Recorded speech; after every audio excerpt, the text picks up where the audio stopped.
कमी खर्चात एकरी 100 टन ऊसाचं पीक घेण्यासाठी वरदान 265 हे ऊसाचं वाण शेतकऱ्यांसाठी उपयुक्त ठरतंय। साताऱ्यातील एका शेतकऱ्याला या वाणापासून मोठा फायदा झालाय। पाहुयात राहुरी विद्यापीठाने विकसित केलेल्या वरदान 265 या वाणाविषयी आजच्या पीकपाणी सदरात।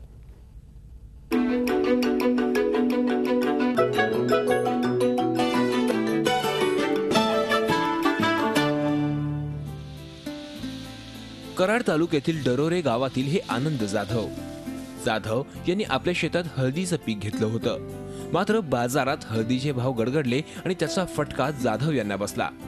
त्यामुळे यंदा त्यांनी 2 एकरावर राहुरी विद्यापीठाने विकसित केलेलं वरदान 265 हे ऊसाचं पीक घेतलंय। हे वाण मावा तसेच अन्य रोगांना बळी पडत नाही, त्यामुळे जाधव यांनी या पिकाची निवड केली आहे। विशेष म्हणजे पूर्वी या शेतात त्यांनी हळदीची लागवड केल्यामुळे त्यांना पूर्व मशागतीचा खर्च कमी आलाय। वाढवे खर्च न करता कमी खर्चात मग लागण करता वेळी बेसल डोस किंवा नंतर लागवड पुरून देणे हे थोडे बारकावे पाहिले आणि साध्या पद्धतीने म्हणजे एक नांगरट केली की हाडगी मारली। हळदीचं पीक घेताना त्यांनी शेतात 20 ट्रेलर शेणखत वापरलं होतं। त्यामुळे ऊसाचं पीक घेताना त्यांना खताची फारशी गरज भासली नाही। लागवड ही माती खाली गेली पाहिजे आणि याच्यापासून आणि दुसरी गोष्ट युरिया टाकताना आम्ही लोक पाण्याच्या आधी टाकतात, आम्ही पाणी पाजून 1-2 दिवसात टाकतो, म्हणजे ते 100% युरिया कामी लागतो। सध्या जाधव ऊसाला पाटाच्या पद्धतीने पाणी देत आहेत। मात्र ठिबक सिंचनाद्वारे पाणी दिल्यास पाण्याची मोठ्या प्रमाणावर बचत होईल। इतकंच नाही तर त्याद्वारे पिकाला आवश्यक पोषक द्रव्य आणि औषधांची मात्राही देता येईल। मात्र त्यासाठी शासनाने ठिबक सिंचनाला जास्त अनुदान द्यावं अशी अपेक्षा जाधव यांनी व्यक्त केली आहे।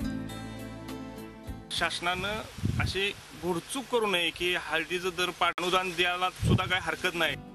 आतापर्यंत जाधव यांना नांगराट, कुळपणी, युरिया खत, बेणं यासाठी एकरी 60,000 रुपये इतका खर्च आलाय। पहिल्या 11 महिन्यात या बेण्याला 31 कांड्या ऊस आलाय, तर 16 महिन्यात 45 कांड्या ऊस तयार होतो। सध्या जाधव यांना एका गुंठ्यात 3.5 ते 4 टन इतका ऊस मिळतोय। जाधव यांना एकरी 120 ते 130 टन इतकं उत्पादन अपेक्षित आहे।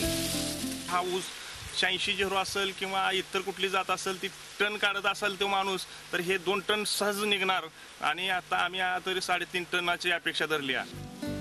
एकूणच किमान 35 ते 40 कांड्या ऊस देणारं वरदान 265 हे ऊसाचं वाण शेतकऱ्यांसाठी खऱ्या अर्थानं वरदान ठरलंय। श्रीनिवास डोंगरे, झी मीडिया, सातारा। झी 24 तास, एक पाऊल पुढे।